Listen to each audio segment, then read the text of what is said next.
Welcome to the Banker Lamp. Please enjoy the video. You'll begin by opening Roblox Studio and signing into the account that owns the place. Once signed, go straight to File Settings and enable the Plugin Hub and Developer Console so you can install tools. Next, open a new baseplate or your target place to avoid accidental changes and keep the Explorer and Properties panels visible while you work. Make sure Studio is updated.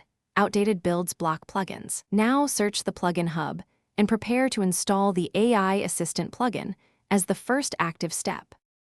Once you've located the AI Assistant plugin in the Plugin Hub, click Install and place it into the Open place so it appears in the Plugins tab. This ensures it loads with the project. You must enable scripts and grant plugin permissions in Studio prompts because the assistant needs access to the environment and HTTP service.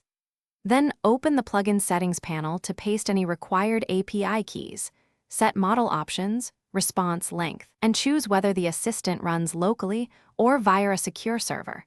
These choices change latency and privacy. You should run Play Solo to interact with the assistant safely, trigger commands from the plugin UI, and observe behavior in-game.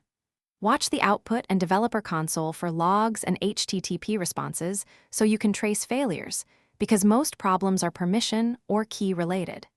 If the assistant doesn't respond, make sure HTTP service is enabled, API keys are valid, and Studio isn't blocked by a firewall. Finally, reinstall the plugin or reset credentials if necessary, and retry until responses are consistent. Thanks for watching. If this was helpful, leave a like and consider subscribing. See you next time.